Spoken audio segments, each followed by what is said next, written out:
So welcome, croeso I Hoelion Wyth Cymdeithas. Welcome to Pillars of Society and the second in our series of public talks.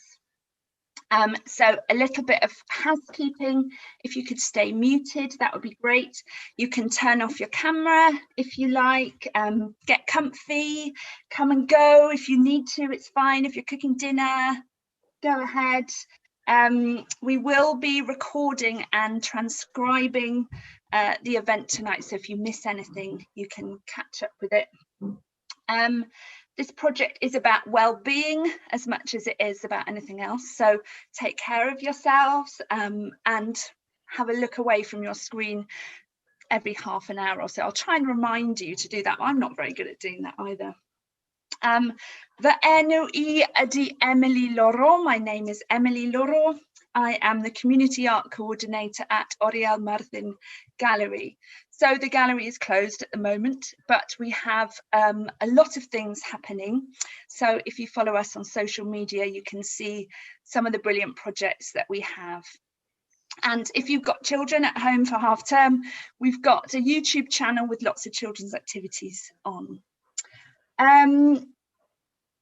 So for those of you who might be new to the project, Hoelion Wyth Cymdeithas Pillars of Society is funded by the 15-minute Heritage Grant Programme, a collaboration between the National Lottery Heritage Fund and CADW, the Welsh Government's Historic Environment Service. And the purpose of the project is to investigate the statues and monuments in Carmarthen. So this project is a response to the ongoing public debate nationally and internationally on public art and colonial history. And we hope the project will provide the opportunity to discuss race, equality, diversity, Welsh identity, independence, language, and all of those sorts of things that sometimes we don't talk about enough. We will be working closely with students from Carmarthen School of Art and more widely with local residents. There are lots of opportunities to get involved. So there's opportunities for feedback. We really want to know if projects like this can change people's attitudes and feelings. So we have some online forms, and I will put links in the chat to those. They're in Welsh and yn Gymraeg. And we also have opportunities for volunteers. So if you would like to get more closely involved in the project, you can email me and be a volunteer. So I'll put my email in the chat as well. We also have a Facebook page. If you use social media, you can keep up with the project on there and add your thoughts and ideas. The outcome of the project will include new interpretation of the statues and monuments in Carmarthen via QR codes and a walking tour with an accompanying map. And there will be augmented reality apps of alternative public artworks, which will be designed by the participants. The project will run until April 2021. So tonight we are honoured to have two experts in their field who are going to share their research and insights with us on Wales and colonialism and what shapes how we relate to the statues and monuments around us and the historical events and figures that they represent. We'll be hearing from Chris Evans first, and then we'll have a short break, and then we'll hear from Umulkhayr Mohamed. After the talks, we'll have a few questions, and then there'll be an opportunity to go into breakout rooms and discuss some of the things that came up in the talks, and maybe some of the things that came up in the questions. If you could put your questions in the chat, that would be great, and you can put your questions in then as we go along, and I will keep a note of them, and then I will put them to and Chris at the end of their talks. So firstly, we'll have a talk by Chris Evans. Chris teaches history at the University of South Wales. He writes mainly about the 18th and 19th centuries, especially Atlantic slavery and the history of the Industrial Revolution as a transnational process. He is the author of Slave Whales, which is a fantastic book. I would really, really recommend that book. So its full title is Slave Whales, the Welsh and Atlantic Slavery, 1660 to 1850. So I'd like to thank Chris for engaging with this project, and I'll now hand over to you. Thank you. No, thank you, Emily. Thanks very much for the invitation to say a few things this evening. And what I'm going to do is focus on a very particular colonial experience, that of Atlantic slavery. And of course, there are many different approaches you can take even to that subject. And the approach I'm going to take is going to be of a particular kind. I'm going to be panoramic in scope and structural in approach. That's to say, I'm going to look at some of the big data sets that have become available to us over the last 20 years. So we're going to be looking at big time, big space, and correspondingly big data. And what I want to do is outline what this data tells us about the shape of the transatlantic slave trade and the nature of chattel slavery in the New World. That's going to be the focus for today.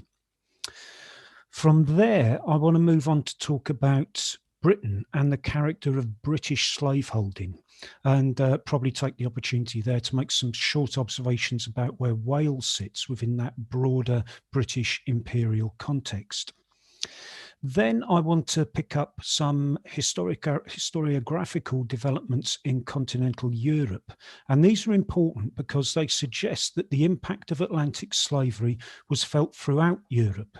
It was not something restricted to the continent's western fringe. The effects of enslavement were felt in some really unsuspected parts of Central and Northern Europe. Knowing this, I want to suggest that Wales should be thought of in the same light, as a place making a hitherto unsuspected but significant contribution to the system of Atlantic slavery. Okay then, let's start with the big data. And our view of Atlantic slavery has been transformed in the last generation by the Transatlantic Slave Trade Database. I think at this point I need to share a screen with you so you can see what I'm going to be talking about. Let's find where I need to be. And I hope people can see all of that if I go to slideshow. I'll take that as a yes. People can see that successfully. So if we look at the Transatlantic Slave Trade Database, this is what it looks like. This is called Slave Voyages these days. It was first released at the end of the 1990s when you had to buy 2 CD-ROMs to examine the data, but it's now fully searchable online at www.slavevoyages.org. And what have we learnt from that? Well, one, we've learnt that this vast collaborative endeavour tells us about 12.5 million Africans who were loaded into transatlantic slave transports, of whom 10.7 million survived to make landfall in the New World. Over 36,000 individual voyages were required to complete this gigantic exercise in people trafficking. 2, it tells us that the slave trade was extraordinarily long-lived. The first known transatlantic shipment was in 1520, the last in 1866. 3, it tells us that enslaved Africans went everywhere, from Boston in the north to Buenos Aires in the south. Most slave transports, however, landed captives in the Caribbean, where about 45% of the trade's victims went, or Brazil, where another 45% were landed. And that's important to note. Although slavery in the popular imagination is a phenomenon of the American South, fewer than 5% of the transatlantic trade's victims were landed in what is today the United States of America. 4, emphasize this point, it's the Caribbean and Brazil that constitute the killing floor of Atlantic slavery, with consequences I'll return to. 5, Slave Voyages tells us that Britain was a major player in the trafficking business, the most important of them all in the 18th century. I say British, but the trade was overwhelmingly an English preserve, dominated first by London, then by Bristol, then by Liverpool. Although Guineamen were occasionally constructed in Welsh creeks, and although Welsh captains and crew members can be easily found in the written record, not a single slave in voyage is known to have left a Welsh port. Now, why is that? I would suggest a very simple answer to the question. It's that slaving is for big boys. The profits could be spectacular, but a lot of capital had to be laid out and the returns were very slow to come in. Wales, poor then as it is now, simply lacked the resources to get involved in slave trading. Now, big data also tells us something about the nature of British slaveholding. Who were the people who owned enslaved human beings? And here we must turn to another major database, the Legacies of British Slave Ownership. This gives us a snapshot of the British planter class at the moment of emancipation in 1834, the moment when the British state abolished slavery as an institution in the Atlantic world, in the British Atlantic, I should say. And the Legacies of British Slave Trade Ownership does so by tracking the compensation payments made to enslavers, not to the enslaved. The compensation went to people who owned human beings, not to those who had been enslaved themselves. The compensation is really, really substantial, £20 million in the 1830s. But the important thing from the vantage point of the Legacies database is that all of this is meticulously recorded. The payments disclose the location and suggest something of the character of the last generation of slaveholders. And so what do we learn? Firstly, we learn there was a lot of them. The Slave Compensation Commission made over 40,000 separate awards. Secondly, they weren't all resident in the Sugar Islands. Indeed, a high proportion of the awards went to claimants settled in Britain.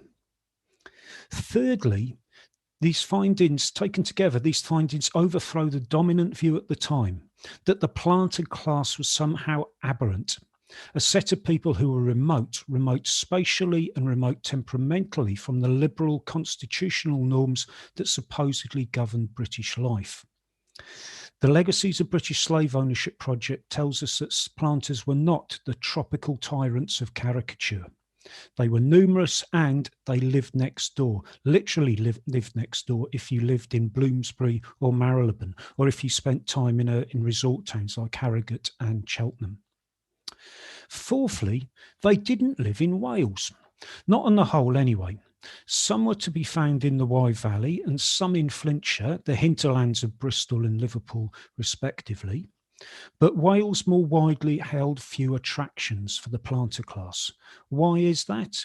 Well, I think once more we have to turn to the bleeding obvious here. Rich people tend to enjoy the company of other very rich people, which in the 1830s meant Belgravia, not Blaina. Okay, so big data has taught us that Atlantic slavery was enormous and correspondingly enormously complex. But in what particular ways? Well, we've learnt that procuring enslaved people was costly. African merchants could not be fobbed off with trash. They weren't daft. The idea that that Europeans just had to unload sort of a few gimmicky trinkets at African markets is just complete nonsense. African merchants were demanding. They demanded payment in high quality goods. And it's this realization that has led many European historians to examine the impact of African demand on commercially advanced regions in Central and Northern Europe. And I'll just flash up on screen here some of the key publications that have emerged in the last 4 to 5 years. To sum up the findings, we can say that African bodies were bought with copper from Sweden, brasswares from Aachen and Stolberg in northwestern Germany, Guns from Liège, glass from Bohemia or Venice, fine linens from what is now southwestern Poland, and so on and so on. The Atlantic trade drew on resources from deep within the European continent. The Slovak Republic, say, had a specific link to slavery, just as much as the Dutch Republic did. And Wales is part of this vast procurement system too. Anyone who visited the copper mills at Holywell in Flintshire, for example, in the 18th century, would have witnessed the making of currency bars, the lengths of copper made to precise specifications and known by a telling trade name, guinea rods. These were items made expressly for the purchase of enslaved people on the so-called Guinea coast. Then there's sugar in the Caribbean. The dynamo in almost every respect behind the whole Atlantic slave system. Its manufacture had effects that were far-reaching. Sugar plantations, I think, must be thought of as the 18th century equivalent to oil rigs. They were dedicated production platforms devoted to a single high-value commodity.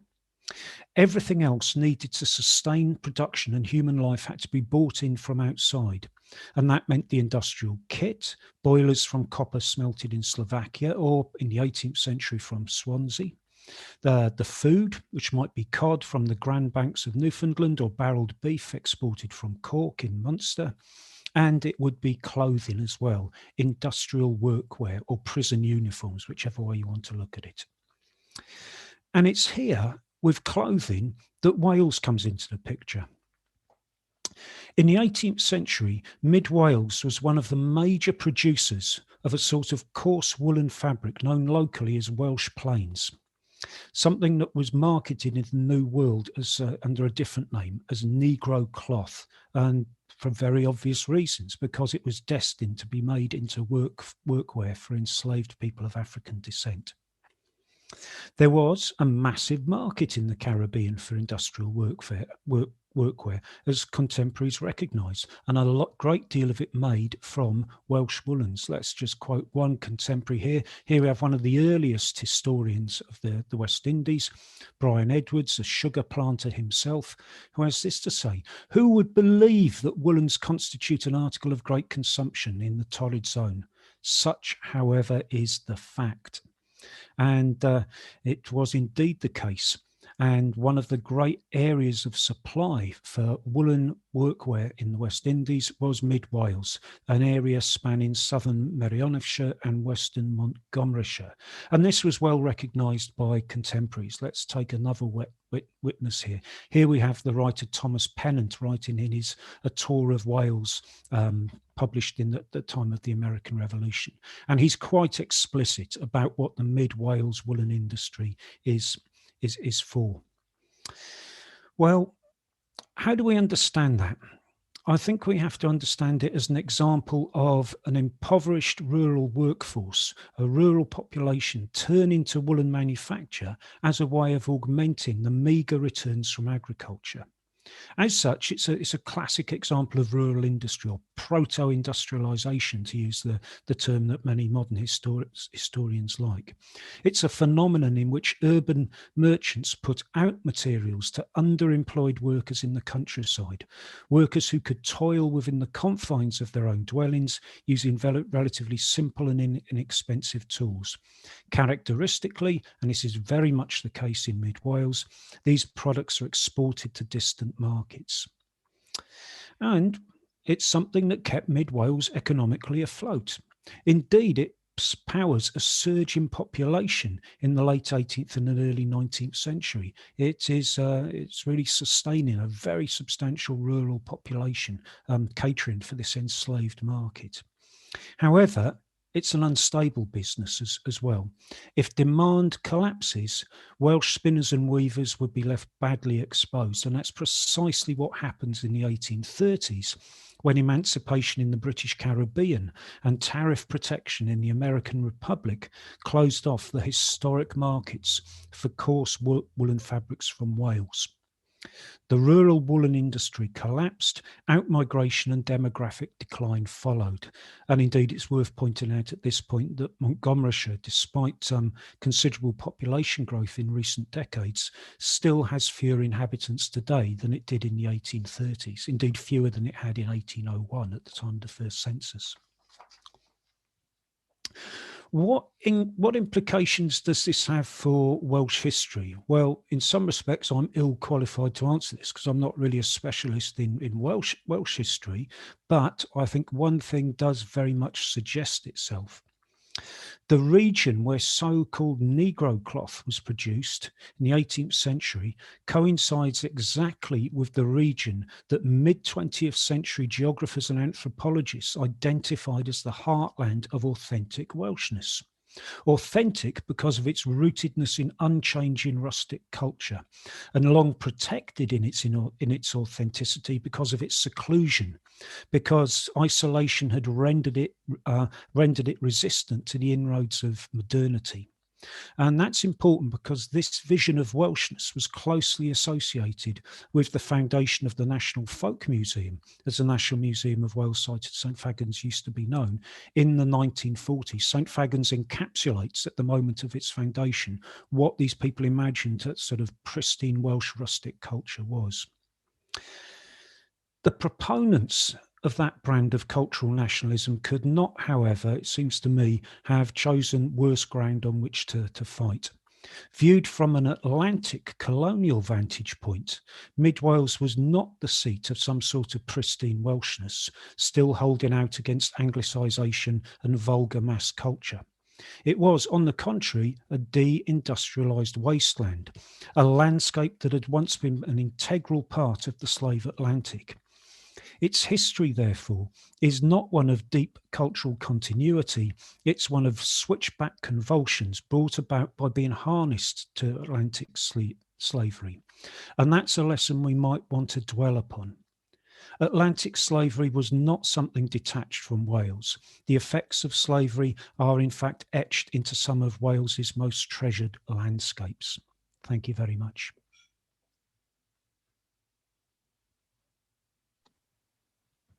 Thank you, Chris. That's brilliant. And yeah, I'm sure a lot of that will be new to people, not so new to me, because I've chatted to you a few times. I've been lucky enough to do that, and also read your book. So yeah, but for me, when I came across this history, it was very new, and I grew up in Wales and learnt Welsh history at school, but it was still very new to me. So I'm guessing it will be new and quite gobsmacking actually to a lot of our audience here today. And yes, just wanted to sort of acknowledge that when we're talking about slavery, we're talking about, roughly 300 years of horror, utter horror, and brutality and genocide. And the history and its links to modern Wales is fascinating, but it's really important to not ever lose sight of what it actually meant. So we're going to take a short break now. So we will take a 10-minute break. So we will come back at 22:08. So we'll take a 10-minute break. And then we will hear from Umulkhayr Mohamed, and then we will do questions at the end. So if you have a question for Chris or for please put it in the chat, and then I'll put the questions to them after Umulkhayr's talk. Okay, so I will see you all in 10 minutes. Okay, welcome back. I hope you all had a good break and looked away from the screen and stretched your legs and did whatever you needed to do. And thank you for your questions. Quite a few questions have come through on the chat for Chris. So I'll be giving questions to Chris and after talk, which will start in a moment. I've also put links. They're really, really long links to a Google form online for feedback. And I've also put my email in the chat if anyone's interested in volunteering or contributing to the project in any other way. Drop me an email, although I'm off work next week, just to warn you. You will get an automatic reply. I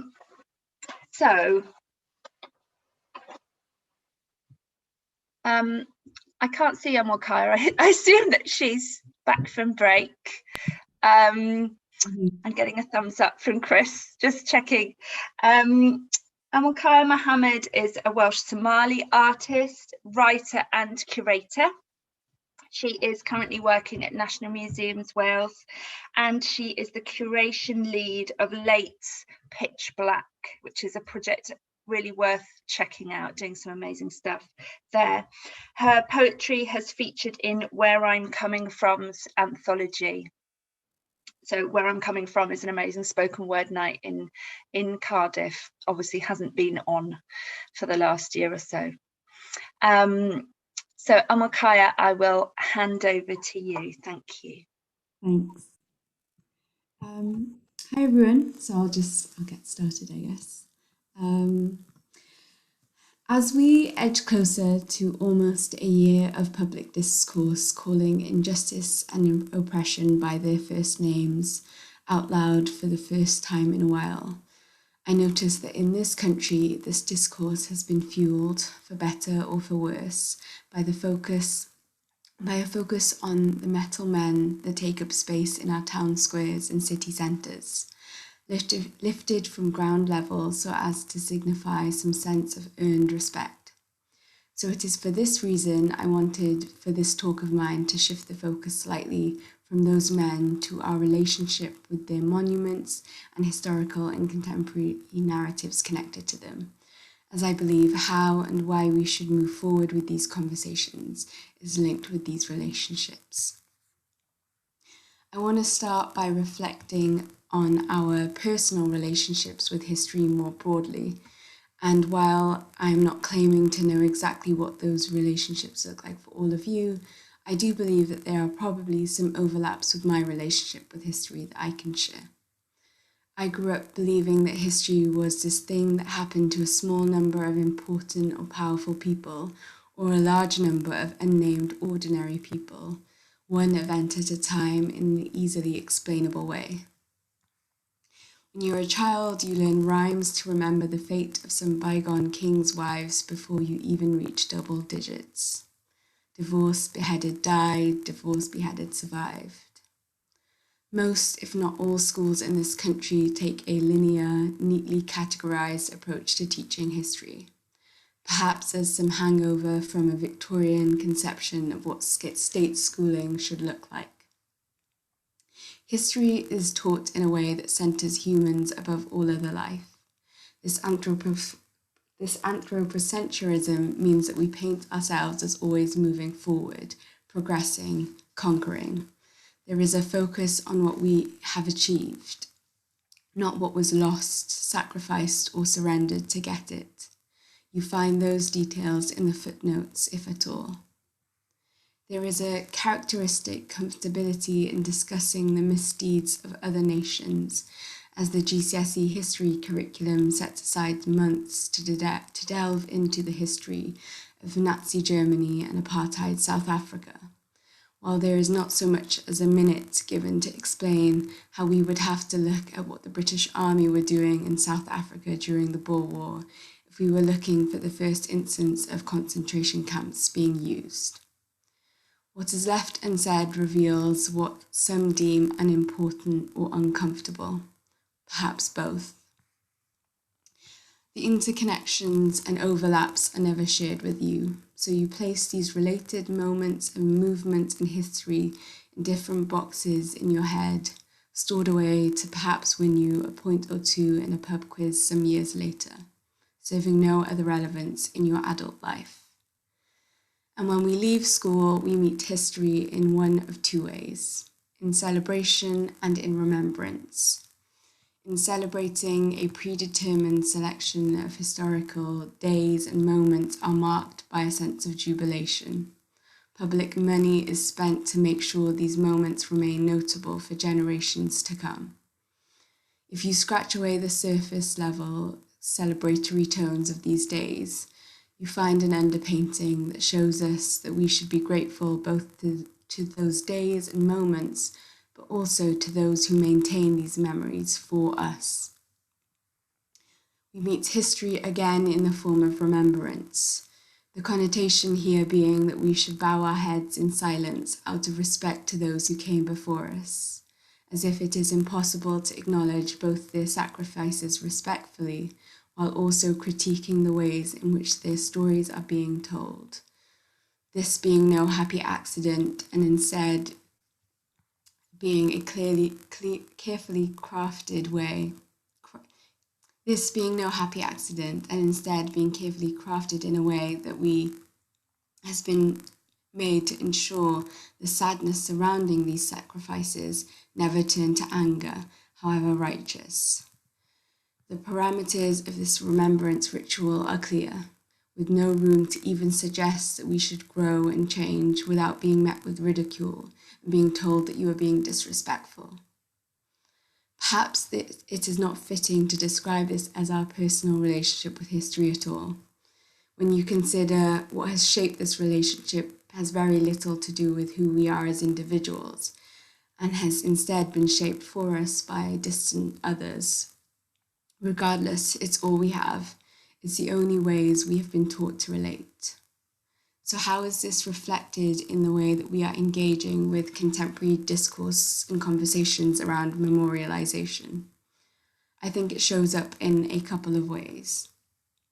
Firstly, there is a focus on the powerful when it comes to history, which clearly creates and maintains a dynamic between us as the learners and receivers of history and the so-called makers of history. This dynamic means that we enter this conversation in some ways from a place of deference that doesn't prime us to feel like we can or even should engage with this history as something that we have claim to. Secondly, the way that history is disconnected from the present means that we can be made to think that the present has no part in the conversation of the place that history and its memorials hold in our society. In practice, this looks like there being a policing of the parameters of this discourse in a way that serves a conservatism underpinned by a leaning towards preserving as opposed to change. And finally, and perhaps most significantly, as we struggle to see ourselves or the people maintained in collective memory to represent the best of us, and finally, and perhaps most significantly, as we struggle to see ourselves or the people who have been maintained in collective memory to represent the best of us as less than perfect, we both limit the potential outcomes we imagine coming from this discourse and instead focus on how each outcome would make us look, prioritizing egos over emotions. But the truth of the matter is that the rest of the world remembers us as less than perfect, even if we don't. And we are not some disconnected island with a clean past, but rather a part of a much wider world that is also definitely not good or bad in any kind of binary way.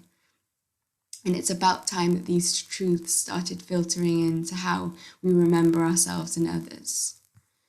Acknowledging that, what would happen if we all restarted or rejoined this conversation from this personal place in a self-aware way? This can and should enable us to know how we can approach this current conversation and around reinterpreting memorials.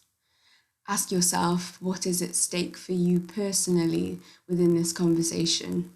What do you have to gain or lose that is tied to the fate of some monuments who, more often than not, you have chosen to walk past without giving them more attention than can be given in a passing glance?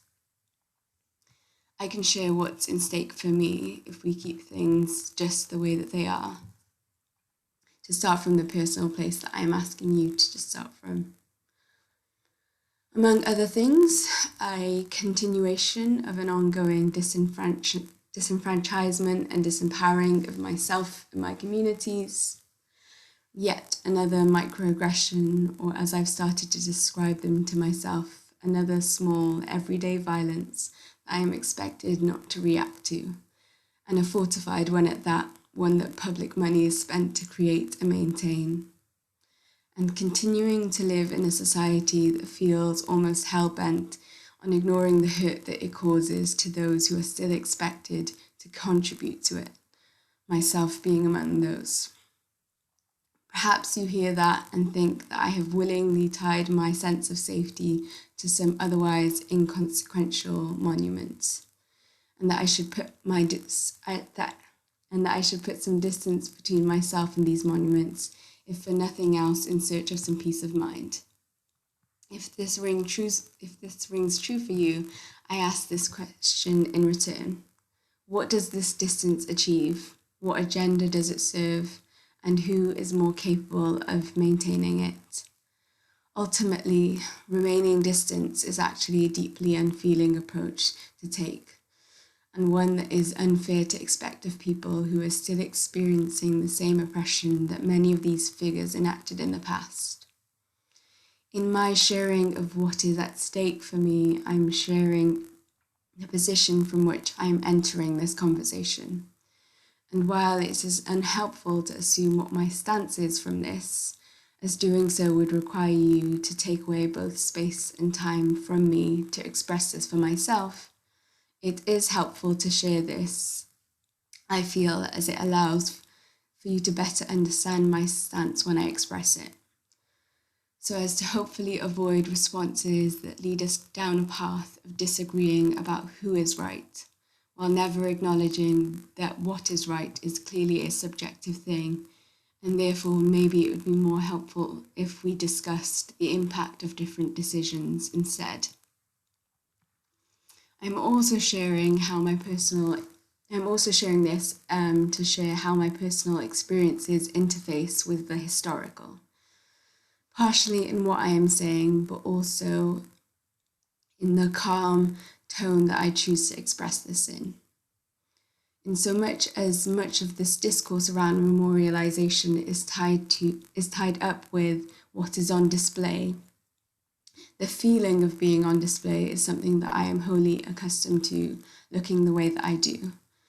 And as a result of this, I am also wholly aware of the ways in which how I express myself is something people choose to target when they are seeking to discredit both myself as an individual and the opinions I hold in this conversation.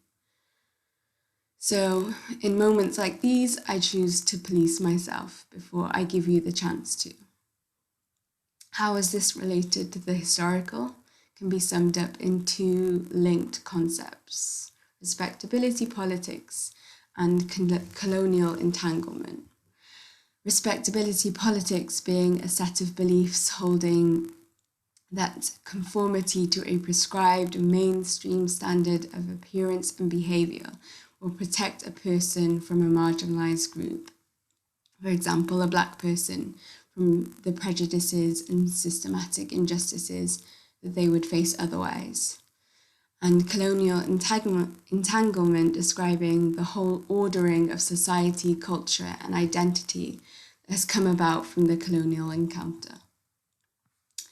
Studies have actually found that there are health costs which come as a result of sustaining and re-articulating colonial ideas through respectability politics, regardless of whether or not success or safety are achieved as a result of presenting myself in this way.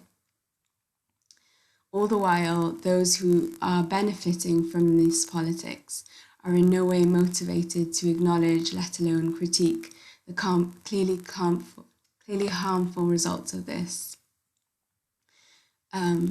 The harmful nature of respectability politics, as well as its development as a direct result of the interfacing of white ideals and Black self-expression, is a clear example of colonial entanglement.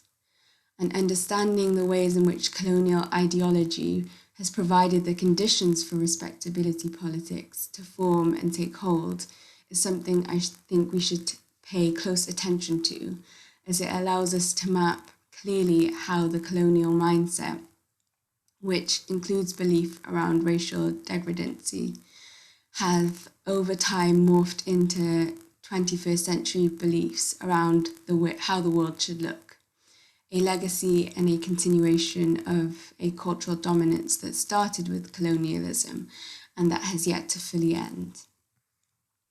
But back to my stance, which I am not going to police as I'm only sharing in part today. I am of the opinion that both in the way that we present these memorials and in the way and in who we choose to memorialize publicly is a part of that cultural dominance I just spoke of. I am not, however, of the opinion that we should remove all of these monuments tomorrow and turn them into scrap metal, at least not straight away and for all of them, because what would be lost if we did that is a chance to reflect, to respect, and to learn. To reflect on how we found ourselves in this position in the first place, the position of memorializing individuals for some aspect of their life that we deemed as positive at one moment in time, while ignoring often related other aspects of their lives that continue to harm people today. Speaking about harm perpetuated by memorializing of these individuals, we would also lose the opportunity to respect those harmed by creating a society that acknowledges this harm and commits to addressing the lasting impact of it. We would also lose the opportunity to learn that history and our relationship to it and its symbols is something that does and should evolve, to learn how we can play a part in expressing a collective agency and contemporary aspirations for ourselves and others, and how this should all be reflected back to us in our shared public spaces. We live in a highly individualized society, but regardless of this, the issue of public monuments and memorials and what we do with them is a collective one at its core. I say this to say that there isn't one right answer, but the path to the many right answers that exist is laid with an understanding that it is helpful to start with ourselves, but when it comes to collective issues, we can't stop there. We get nowhere by assuming that our experience of the world is the same as others. To ask others to show up and not react with feeling when that is their experience resolves nothing and sets us back. And the answer most probably won't be a clean one. It would be dishonest to history and ourselves if it was. Sometimes I think the part of the answer can be found in the way that the conversation started. Lest we forget what people meant when they were chanting Black Lives Matter and defund the police last summer. They meant, how long will you ask us to wait for justice? And not the punitive justice that you have normalized. That is to say, we are not seeking to punish people who have benefited from the injustices that we experience, as we do not care to replicate the violence that we have experienced. Instead, this conversation is seeking to forge a new, more just world for all, going forward while addressing the remnants of the violence that has come before, with a care being given that should have always been given. Thank you.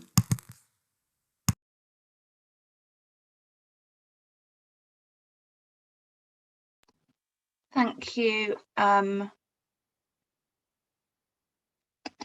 Thank you. That was really brilliant. Thank you so much for that very personal talk. And I think you pulled out so many strands that are so relevant to this project, and this idea of sort of embracing complexity. Like, we have to do it, we have to embrace the complexity of the world and not endlessly try and simplify things. And and bringing it back to Black Lives Matter, because that is why we're here. That is why this project is happening. So it's really, really good to be reminded of that, and what that is about who benefits from white supremacist thinking and white supremacist governments and ideology and systems and structures, and who suffers under those structures. So yes, there's a lot of thank yous in the comments there to you, because that was really, really, really beautifully articulated. So there have been a few specific questions for Chris, which I've written down somewhere. And I'm sure there will be some for you as well. Just lots of thanks at the moment, which is great. So, Chris. So I've got too many bits of paper here.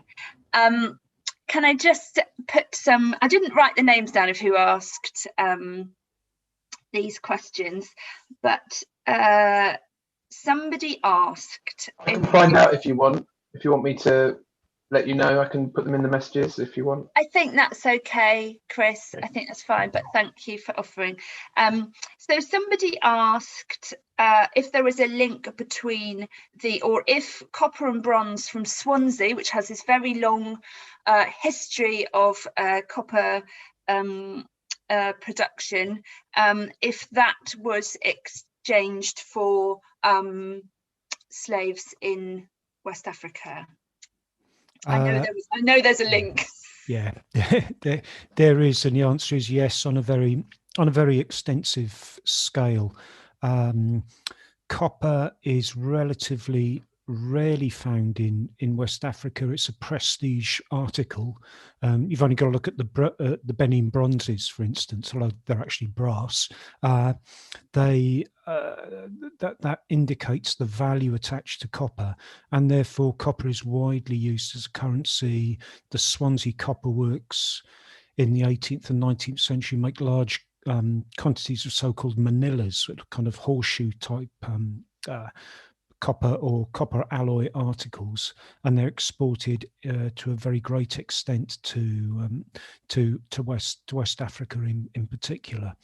Copper, I should add, is also really important in the whole sugar complex, because if you're making sugar, sugar is made by boiling the sap of cane in things that are literally called coppers. That's what the vessels are called. And so the making of sugar revolves around copper, and the production of sugar byproducts like molasses and rum is also processed in copper vessels. So there's a very intimate connection between European copper and kind of the colonial exploitation of enslaved labour. That's really interesting. I know that there is a heritage project underway at one of the copper works in Swansea. I hope that they're going to acknowledge that history, along with the, industrial history. There's a long comment here from Paminda, one of our volunteers. I don't know if it's a question. Here we go. Is your personal view about how the younger generations should engage with these issues in order that, as you say, we work towards a more just society? So I think it's supposed to say, what is your personal view about how the younger generations should engage with these issues in order that, as you say, we work towards a more just society? Can you answer that? I think the way that younger generations should approach it is the same as how older generations should approach it, and that is by taking on a kind of a commitment to learning about what is the lasting impact of the colonization and the colonial mission, and and understanding that it wasn't something that kind of had a very clear end date, and we are still feeling the impact of it, and it has massively shaped the world that we live in today. So in learning, I think just starting there, learning about that relationship will kind of reveal a lot around how you should then take it on in terms of your own lived experience, and trying to dismantle the remnants of that in whatever way that you can. That will be different for everybody, because I think people should start where they are in their own communities, and it will reveal itself in different ways in different places. But yeah, ultimately just starting with learning about how the world that we live in today is shaped by colonisation. Great, thank you. So I've got another question for Chris, and this is something I too have wondered. Thomas Pennant, with one N, was he related to the Pennants with two N's of Penryn, who are quite well known as a slave-owning, plantation-owning family, and also owned the slate quarries, or some of the slate quarries, in North Wales? Is there any relation between these two people? I'm not entirely sure. It wouldn't surprise me if there's a distant relationship, because both of those families originate in Flintshire. So there may well be a kind of indirect link. They're part of a cousinage, I imagine, rather than something really direct. Okay. Oh, somebody's put in a message about the Pennants. Okay, saying pretty much what you've said. Yeah, not very closely related. There is someone's put a link there to a blog about the Pennants family's connection to slavery. There is quite a lot of stuff online about that connection, and there was a brilliant book written called Sugar and Slate, or Slate and Sugar. I can't remember now who wrote that, but if you Google it, if someone knows, they can put it. I'm sure someone here will know. They can put it in the chat. Chris, another question for you about how the cloth was transported, and I think this might be about the triangular trade routes. So how cloth was transported from Mid Wales to the colonies? Mostly via London. Cloth was historically routed through Shrewsbury, which is the great kind of antechamber really to the Mid Wales woolen industry. Probably goes down the Severn, and most of the supplies for the Caribbean come out of London. So at any given time, you can find the kind of agents of planters in London who are snapping up supplies of Welsh woolens that arrive by sea, from probably transshipped at Bristol, and that would be loaded up into a package of goods and materials that would go directly to the Caribbean. There was no kind of African part of the journey, in other words. Most ships would leave London. They would probably call at Cork as well to pick up barreled beef and dairy supplies, because as I suggested, a lot of the food stuff for the Caribbean is imported. Right, you don't waste good land that you could make sugar on by turning it over to food production. You just bring everything in. That's great, thank you, Chris. So there's a question here about education and the curriculum, which is something that we had a session today. The students at the School of Art had a session today with the Sub-Saharan Advisory Panel, actually, who also work at National Museums Wales, and it was a really fantastic session. But this question about the curriculum and education came up then. Umulkhayr, do you have any thoughts about, I mean, I know it's a massive question, but and I loved what you said about, like, you learn a little bit of history and it's kind of in a box and there's no connection to the next little bit that you learn, and that, you know, that is how history in schools is taught. Have you got any ideas about how it could be made better? I mean, in practice, I don't know how people would approach it, and particularly in the schooling system that we have now. But I would say I'd be really interested to see an approach to teaching history that taught it as this messy thing that it is in practice, and not this thing that is very clearly defined, clearly categorized. I'd also really like to see more of a focus on how different movements are connected at different parts of the world. I think kind of viewing history as things that can be categorized by nation is a very strange thing, because obviously there is a constant connectedness between nations. So those are a couple of things that I would really like to see, and I think would really help people in having conversations around history that are significant and relevant to everyday life. Great. Do you want to add anything, Chris? No, I just endorse that, really. I think there are two very, very strong points made there about particularly about the necessity for breaking out of national moulds, because that is the way to crack open people's minds, I think, and a very great value to school pupils, I think.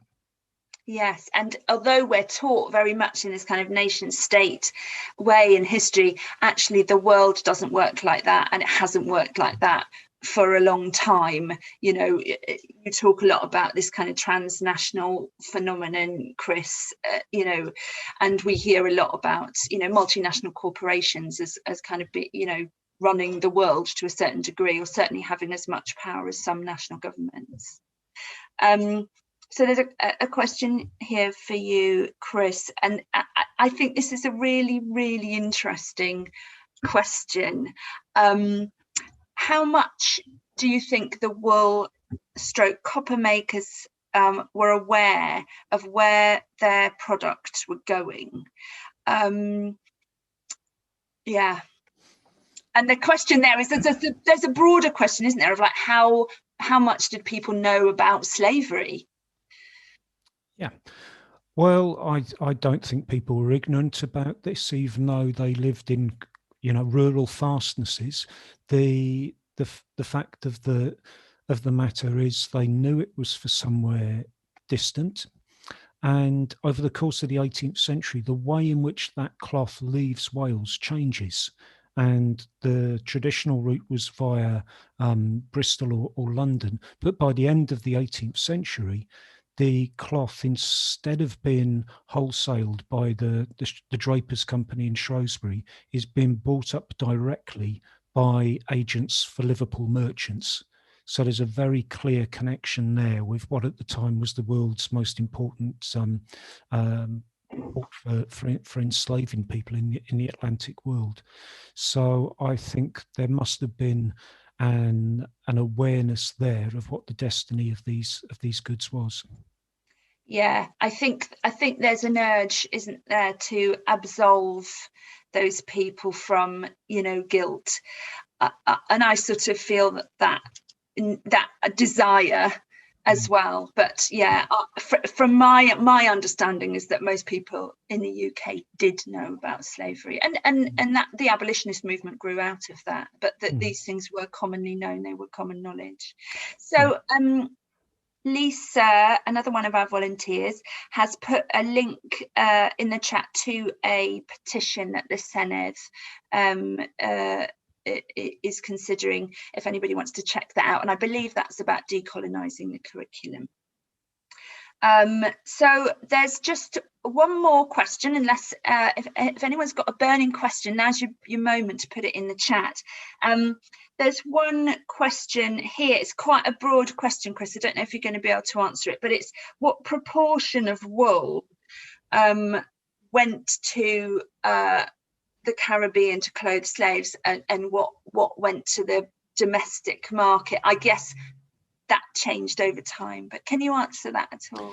Well, it's very difficult to know, but my sense is as the industry in Mid Wales grows over the course of the 18th century, the growth is entirely accounted for by export markets, and this is something that is really quite specialised. I mean, people aren't making stuff for domestic consumption at all. I think the kind of fabric that's being made is specifically for export, and the Welsh producers are in competition with other parts of these islands that are similarly placed. That's to say, wet, upland, impoverished areas of Britain, England as well, that where you have a local, fairly wretched population who are trying to survive by producing these sort of goods. You find the same kind of thing in the Lake District,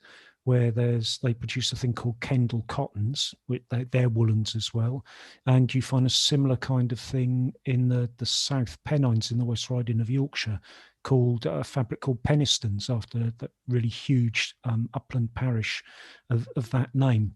So you've got a lot of these regions within Britain that are producing cloth specifically for export to the Caribbean. So this is quite a widespread phenomenon. Wales is a particularly good example, but it's not unique.